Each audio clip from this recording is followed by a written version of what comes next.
நீங்க ஜெயிச்சு வரணும். அதனால ஒண்ணு நீங்க நல்லா இருந்தா சரி தான். எங்களை பார்க்க புதுக்கீங்களே, நாங்க எவ்வளவு அதெல்லாம் ஒண்ணு.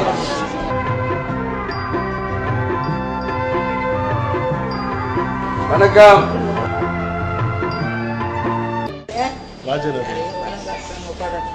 எங்க இருக்கீங்க? உங்க ஊரு சேனாம்பேட்டை. திருச்சியில எங்க? தென்னூர். என்ன தெரியுதுங்களா? Thank you thank you. விஜயகாந்த். வணக்கம் அண்ணா விஜயகாந்த். உடம்பு எப்படி இருக்கு? நடிகர் விஜயகாந்த். எல்லாருக்கும் கொடுக்கிறேன். உங்களுக்கு மட்டும் இல்ல, எல்லாருக்கும் சாப்பாடை விட மருந்து மாத்திரம் தான் மெயினா கொடுக்குறேன்.